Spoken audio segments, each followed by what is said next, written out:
اچھا۔ لکڑی کا مائک بناتے تھے اور آئینے کے سامنے بیٹھ کر مجلس اعضاء پڑھتے تھے اور یہ سوچتے تھے کہ جس طرح ممبر حسین پر بیٹھے ہوئے ہیں اور بہت سارے لوگ ہمارے سامنے بیٹھے ہوئے ہیں. اور دوسرا مجھے منظر وہ نہیں بھولتا, آپ کا سوال مجھے پرانی یادوں میں لے گیا کہ جب ہم چھوٹے ہوتے تھے تو مجلس کا بینر بناتے تھے, پرچہ بناتے تھے مجلس کا, اچھا اور اس میں بڑے بڑے علماء اور ذاکرین کے نام لکھتے تھے اور اس میں اپنا نام بھی لکھتا تھا میں. اچھا, یہ تو بہت مزیدار بات ہو گئی اور ہم اس کو سنیں گے بھی, کیونکہ جہاں ہم بات کرتے ہیں نا اہل بیت علیہ السلام کی, تو وہاں جتنے ہم ان کا ذکر کرتے جائیں وہ کم ہے. وقفے کے بعد ناظرین ہم دوبارہ سے حاضر ہوتے ہیں, آپ سب دیکھتے رہیے شام فیض نازی علی. جی تو ناظرین آپ سب دیکھ رہے ہیں شام فیض نازی علی کے ساتھ, اور وقفے سے پہلے جب بات ہو رہی تھی مولانا صاحب سے تو میں نے ان کو اپنے بچپن کی ماضی کی یادوں میں دھکیل دیا تھا, اور وہ بھی یقیناً جب ہم بات کرتے ہیں جو ذکر یہ کرتے ہیں تو وہ یادیں بھی بڑی خوبصورت ہیں. جی بالکل خوبصورت یادیں, اور میں ذکر یہ کر رہا تھا کہ کسی بھی چیز کی خواہش انسان کے اندر بچپنے سے ہوتی ہے. جی. تو مجھے وہ وقت یاد ہے کہ جب ہم چھوٹے ہوتے تھے تو جہاں پر مجلس پڑھنے کا بہت زیادہ شوق تھا, تو وہاں پر ہم ایک پرچے میں خود ذاتی طور پر مجلس اعضاء کا اشتہار بناتا تھا, اور اس میں جو ہے بڑے بڑے خطبہ کے نام لکھتا تھا اور اس میں چھوٹا سا اپنا نام بھی لکھتا تھا. تو یہ شوق کا عالم تھا, اور اللہ تعالیٰ نے الحمدللہ اس شوق کو پورا کیا, اور یقیناً وہ شوق ہی ہوتا ہے جو انسان کو کسی منزل پر لے کر جاتا ہے. اور اللہ کا شکر ہے کہ ہم اس ذکر سے منسلک ہوئے, خدا کا شکر ہے کہ ہم ان دنیاوی چیزوں میں نہیں پڑے کہ جس کے لیے اللہ تعالیٰ کی طرف سے بہت زیادہ احکامات قرآن مجید میں ارشاد کیے گئے ہیں. اور ہمیں فخر ہے اس بات پر, وہ قرآن مجید کی جو آیت ہے فَبِأَيِّ آلَاءِ رَبِّكُمَا تُكَذِّبَانِ, کہ تم اپنے رب کی کون کون سی نعمتوں کو جھٹلاؤ گے. تو یقینی طور پر ذکر محمد و آل محمد سے منسلک ہونا, ذکر محمد و آل محمد علیہ السلام کرنا, ذکر محمد و آل محمد علیہ السلام سننا, فرش اعضاء کو بچھانا, اور اس ذکر کے بارے میں جس طرح آپ یہ پروگرام منعقد کر رہے ہیں یہ مودت کی مثال ہے, اور یقیناً یہ خدا فقط ان لوگوں کو ہی منتخب کرتا ہے جن سے خدا یہ کام لینا چاہتا ہے. بالکل بالکل, سبحان اللہ. جہاں مولانا صاحب ہم یہ بات کرتے ہیں, پھر جب ہم اسلام کو جب ہم علم بردار بنتے ہیں, اس کی روشنی کی بات کرتے ہیں اور وہ سلسلہ آگے منتقل کرنے کی اپنی ینگ جنریشن میں, اپنے بچوں میں, وہیں ایک اہم نقطہ اگر میں, کیونکہ ہمیشہ میں بات کرتی ہوں ہمارے ملک میں یکجہتی کی, چاہے وہ کسی بھی طرح کی ہو, فرقہ واریت بھی ختم ہو, قومیت پرستی بھی اتنی نہ ہو, ہم اس میں جب بات کرتے ہیں اتحاد البین المسلمین کی, اس کے بارے میں کیا عرض کریں گے, کیا فرمائیں گے کہ علماء اکرام کی جب ہم بات کرتے ہیں تو کتنا اہم کردار ہوتا ہے. لیکن کیا آپ کو ایسا لگتا ہے کہ کہیں نہ کہیں سے ناانصافی بھی ہو رہی ہوتی ہے, یا وہ لوگوں کے ذریعے ہوتی ہے؟ کیونکہ سوشل میڈیا کے ذریعے بھی مجھے ایسا لگتا ہے آج کل, اور آپ کی بھی یہ نظر ہوگی, آپ بھی اس طرح دیکھتے ہوں گے کہ ہم لوگ نفرت زیادہ بڑھا رہے ہیں ہمارے ملک میں, اب یہ ہو چکا ہے. یہی بات ہے. دیکھیے پہلے جو آپ کا سوال ہے کہ دین اسلام کے بارے میں, تو میں اس کا جواب اس طرح سے دینا چاہوں گا, اور تھوڑا سا یہ جواب جو ہے اگر آپ اس پہ توجہ فرمائیں گی اور دیکھنے والے توجہ فرمائیں گے, کہ دین اسلام مسلمانوں کے لیے نہیں آیا. بالکل, دین اسلام انسانوں کے لیے آیا, انسانیت, اور جو انسان دین اسلام کو سمجھ گیا وہ مسلمان ہو گیا. تو یہ منزل دیکھنے کی ہے, کیونکہ اللہ تعالیٰ نے قرآن مجید میں کہیں یہ نہیں کہا کہ میں مسلمانوں کا خدا ہوں. محمد مصطفیٰ صلی اللہ علیہ وآلہ وسلم نے کہیں یہ نہیں کہا کہ میں آخری نبی مسلمانوں کے لیے بن کے آیا ہوں, بلکہ اللہ تعالیٰ نے کہا کہ رحمت للعالمین, عالمین کے لیے رحمت بن کے آئے. اب ہمیں کیا ہے کہ ہمیں جب جو نبی عالمین کے لیے رحمت بن کر آیا ہے, ہمیں اس نبی کے کردار کو دیکھنا ہوگا.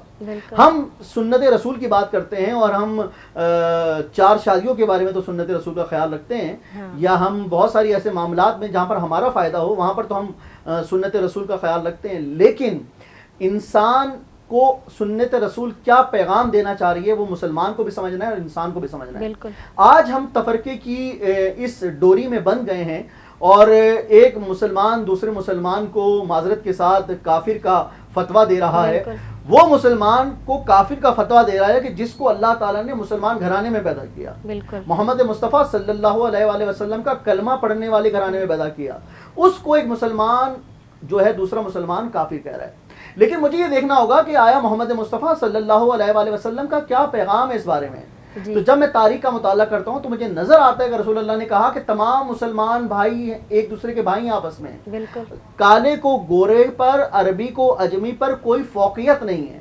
لیکن آج کل کے دور میں جہاں پر بات، جب ہمارا قرآن ایک ہے، جب ہمارا خدا ایک ہے، جب ہمارے آخری نبی ایک ہے، جب ہم 1,24,000 انبیاء کو مانتے ہیں، تو محرم ہمیں کیا پیغام دیتا ہے؟ محرم ہمیں یہ پیغام دیتا ہے کہ ہم یہاں پر اخوت کا مظاہرہ کریں، ہم بھائی چارے کا مظاہرہ کریں، ہم جو ہے وہ ذکر محمد و آل محمد اور جلوس کو تعظیم کی نگاہ سے دیکھیں. اسی طرح ہم 12 ربیع الاول کے جلوسوں کو تعظیم کی نگاہ سے دیکھیں، کیونکہ یہ ہماری تعظیم نہیں ہے بلکہ یہ اسلام کی تعظیم ہے، یہ میرے آخری نبی کی تعظیم ہے، اور یہی امام حسین علیہ السلام کی تعظیم ہے کہ امام حسین علیہ السلام نے کربلا میں کس انداز سے، امام کے سامنے تو ہزاروں لاکھوں کا لشکر تھا، لیکن میرا خدا جانتا ہے کہ ایک ضعیف سے ضعیف روایت مجھے مل جائے کہ جس میں امام حسین علیہ السلام نے فرمایا ہو کہ اے یزیدی فوج تم کافر ہو. امام نے کہیں یہ نہیں فرمایا، بلکہ بار بار امام حسین علیہ السلام ان کو تاکید کرتے رہے. اور یزیدی فوج کیا سوچتی رہی؟ وہ یہی سوچتی رہی کہ جلدی جلدی سے نماز پڑھو اور امام حسین علیہ السلام کو معاذ اللہ شہید کرو تاکہ ہماری نماز قضا نہ ہو جائے. تو مقصد کہنے کا یہ ہے کہ جہاں پر امام حسین علیہ السلام کربلا کے میدان میں بھی اخوت اور بھائی چارے کا مظاہرہ کر رہے ہیں، اور خود محمد مصطفیٰ صلی اللہ علیہ وآلہ وسلم بھی محبت کا، امن کا پیغام دے رہے ہیں، تو آج کا مسلمان اپنے گریبان میں جھانک کر دیکھے اور وہ سوچے کہ وہ کیا اطیعوا اللہ و اطیعوا الرسول، اطاعت کرو اللہ کی اور اس کے رسول کی، پر عمل کر رہا ہے یا نہیں کر رہا. جب فیصلہ انسان کرے گا تو یقینی طور پر وہ جواب اپنے آپ کو بھی دے گا اور خدا کو بھی دے گا. بالکل بالکل. ناظرین، آپ سب دیکھ رہے ہیں شام فیض نازیہ علی کے ساتھ. ابھی حاضر ہوتے ہیں ایک وقفے. ناظرین، آپ سب دیکھ رہے ہیں شام فیض نازیہ علی کے ساتھ. وقفے کے بعد ہم ایک بار پھر حاضر ہو گئے، اور وقفے سے پہلے جب مولانا صاحب سے بات ہو رہی تھی، جب بات آ جاتی ہے، ذکر آ جاتا ہے امام حسین علیہ السلام کا، تو آنکھیں کیا اشک بار ہوں، دل خود بخود رونے لگتا ہے. اور اب جب ہم بات کرتے ہیں اسی کے ساتھ ساتھ مولانا صاحب، جب ہم پیاسے کربلا کی بات کرتے ہیں، میدان کربلا کی بات کرتے ہیں، تو جب ہم آل رسول کی بات کرتے ہیں تو ان کے لیے تو کوئی کمی ہی نہیں تھی نا. ایک آواز لگاتے، کوئی پانی کے لیے، کوئی برسات کے لیے، کوئی بارش کے لیے، ان کے لیے سب کچھ حاضر ہو سکتا تھا.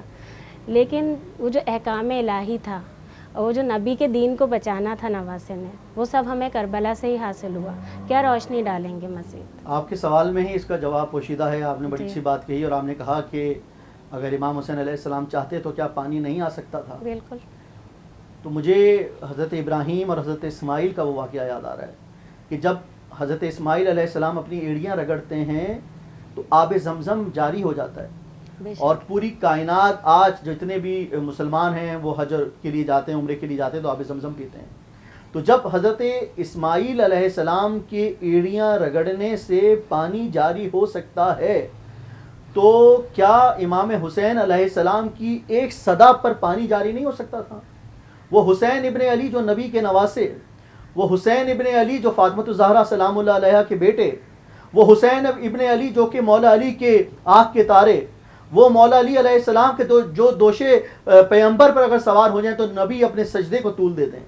یقین جانیے، مولا اگر ایک صدا بلند کرتے تو وہاں پر پانی کا سمندر بہہ جاتا، لیکن مولا نے اس وقت اپنے وہ امتحان مولا نے اپنی ذات کے لیے نہیں چنا بلکہ اپنے خاندان کے لیے چنا. اور میں اگر یہ بھی کہوں کہ مولا کا وہ امتحان اس قدر اہمیت کا حامل تھا کہ مولا نے اس امتحان پر اللہ سے کوئی شکوہ نہیں کیا.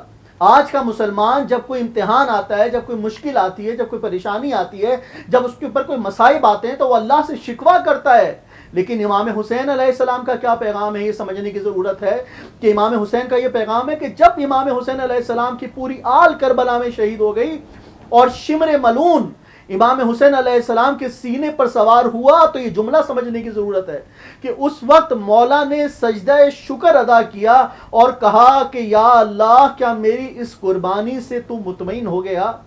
یعنی کہ اپنی پوری آل کو مولا امام حسین علیہ السلام نے قربان کر دیا خدا کے لیے. تو آج اگر یہ دین باقی ہے، آج اگر یہ قرآن باقی ہے، آج اگر یہ مسجدیں آباد ہیں، آج یہ آپ جو دنیا میں اسلام اور محمد و آل محمد علیہ السلام کا تذکرہ کر رہی ہیں، یہ فقط اس وجہ سے سب کے لیے یہ بات کھلی ہوئی ہے کیونکہ اس دین کو بچایا ہے حسین ابن علی نے. بے شک بے شک. مولانا صاحب، اتنی خوبصورت بات، جہاں آپ آنکھیں بھی نم ہو گئیں، اس کے ساتھ ساتھ جب آپ نے بات کر دی آب زمزم کی، اس کے ساتھ میں ضرور آپ کی زبانی لوگوں تک ایک چیز، بہت اہم چیز ہے جو پہنچانا چاہوں گی. جہاں آپ نے ذکر بھی کیا میدان کربلا کا، تو جہاں ایک نبی کی آل کی جب اولاد کی بات ہوتی ہے، ایڑیاں رگڑ کے آب زمزم جسے شفا کا باعث سمجھا جاتا ہے، تمام مسلمان چوم کر رکھتے ہیں، اور وہیں جب ہم کربلا کی مٹی کی بات کرتے ہیں تو اس میں بہت ساری چیزیں آ جاتی ہیں. تھوڑی سی روشنی ڈالتے ہیں. بالکل جی، دیکھیں بہت اہم چیز ہے، بہت اہم چیز ہے نقطہ ہے. خاک شفا جس کی آپ بات کر رہی ہیں،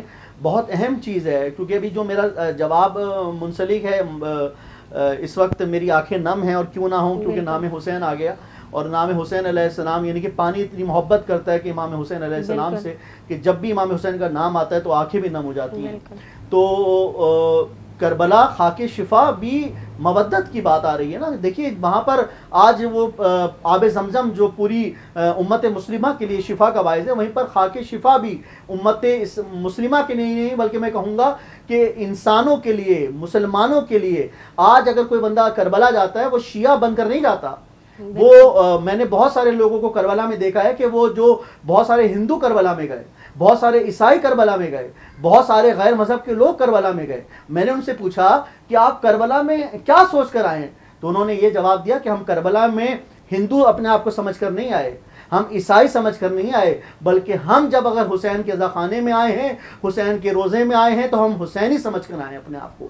تو ان کا یہ مودت کا جذبہ تھا، اور یہی تو تھا. دیکھیے امام حسین علیہ السلام نے کیا پیغام دیا تھا.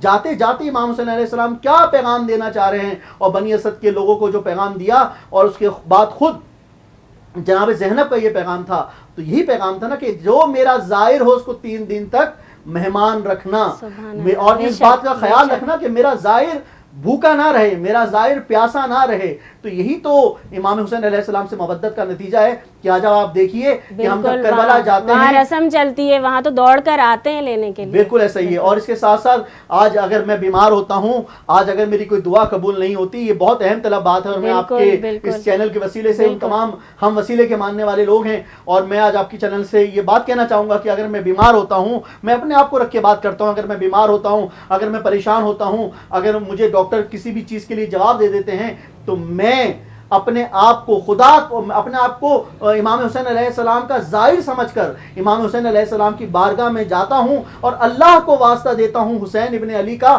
تو حسین ابن علی کا جو روضہ مقدس ہے وہ میرے لیے شفا بن جاتا ہے. حسین ابن علی کی جو کربلا کی آب و ہوا ہے وہ میرے لیے شفا بن جاتی ہے. اور سب سے بڑھ کر وہ خاک کربلا میرے لیے شفا بن جاتی ہے. اور آخر میں یہ بھی کہہ دوں آپ کو کہ وہ خاک کربلا فقط میری زندگی میں میرے لیے شفا نہیں بنتی. اگر اس تھوڑی سی خاک کربلا کو میری قبر کے اندر ڈال دیا جائے تو یقین جانیے خدا مجھے عذاب قبر، فشار قبر سے محفوظ رکھتا ہے، اور یہ فقط ممکن ہے حسین ابن علی کی وجہ سے. بہت شکریہ، جزاک اللہ خیر مولانا صاحب.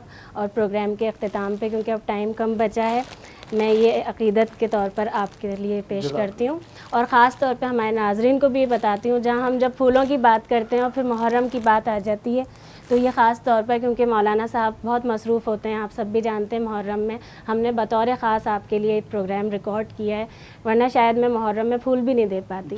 اس کے ساتھ ہی میری اور میری ٹیم کی طرف سے آپ کے لیے ایک اور تحفہ ہے.